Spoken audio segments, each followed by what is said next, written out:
Hey guys, it's Nick Widener over here at the Roy Real Estate Group at Keller Williams. And I wanted to follow up my video from last week with sellers with a video today for buyers. And so, one of the things that we're looking at right now is, it is a kind of a unique market that we're going through right now.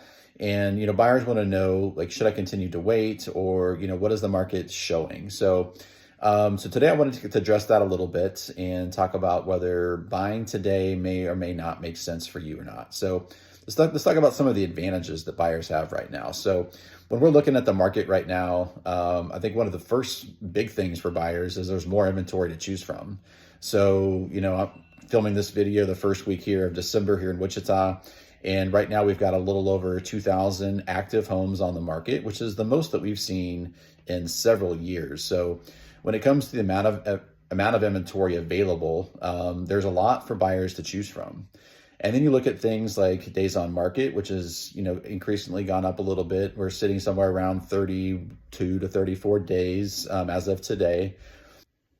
And the other unique thing that we haven't seen for quite a while is when we look at a thing called absorption rate.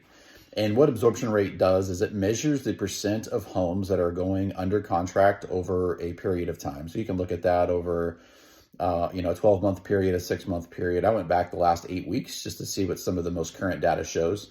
And we're currently sitting at about 11.9% absorption rate. And so if you're unfamiliar with absorption rate, what we look at in real estate is anything over 20% is a seller's market. So homes are selling extremely quickly. And anything under 15% is more of a buyer's market. And again, we're about 11.9. So that data shows we are in more of a buyer's market in terms of how quickly homes are selling over time. And so that's all the benefits. So what does that equal for home buyers in today? Well, the first thing that shows is, again, more inventory to choose from, which means sellers are competing against other sellers, which means they're going to be more apt to potentially pay down maybe interest rate buy downs or closing costs or other concessions that may be of big benefit to you. And so that's a big benefit that's going on right now because sellers are wanting to sell their home. And so they may be a little bit more apt to pay for some of those things that can help you in the long run. We talked about a little bit about affordability, and all of this hinges upon being able to afford your monthly payment. Interest rates as of today, again, when I'm filming this video for government type loans, they're kind of in the low to mid sixes. Conventional loans maybe a little bit higher than that. And so while that's not extremely high, it is higher than what we've been used to over the last, 5-6 years, maybe 4 or 5 years. The first thing is you have to be able to afford the monthly payment. But here's, some math that I think that most people forget about when they're comparing renting to buying that I think has a huge benefit to home buyers for today. So let's just take, for instance, you purchased a $200,000 home here in the Wichita area. If you look at today's market or interest rates and estimating taxes and insurance, and I probably estimated a little high, let's just say your mortgage payment is about $1,600. Okay. Now, yeah, you might tell me, well, Nick, my rent is only about $1,200, so that would be $400 more per month that I'm spending. Plus, I have the maintenance. Plus, I have all these other things.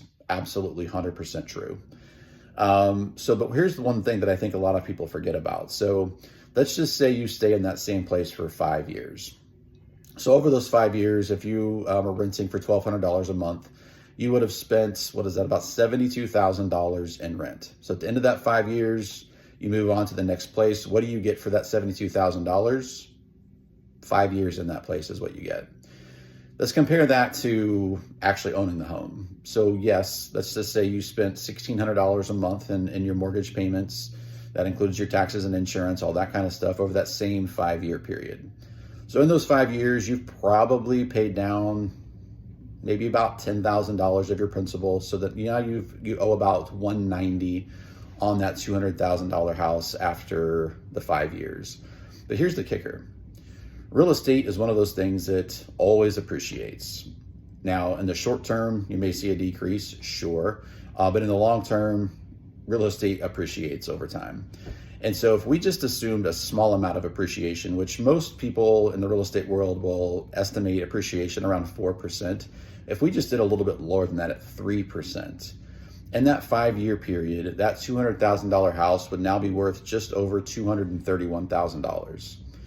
So At the end of those 5 years, what do you have now? Well, you've paid down $10,000 of principal. You've increased the value of your home about $31,000. You've got $41,000 basically difference in that home over those same 5 years. And yes, you've paid an additional $24,000, but you're still coming out way ahead. 41,000 minus 24,000 is still better than zero. And so that's one thing to keep in mind when you're considering whether you should buy or rent is, one, look at your finances, see how much you can afford. Talk to a mortgage lender, talk to your real estate professional, find out what the options are, because again, there are down payment assistance programs. There are ways to buy down interest rates. There are so many ways that buyers can take advantage of a market of today, get into a home, start building wealth, and overall come out on the other end in a much better place. If you've got questions, please give me a call. I'd love to discuss it with you and find out about your unique position and see how I can help. Thanks so much. Have a great day.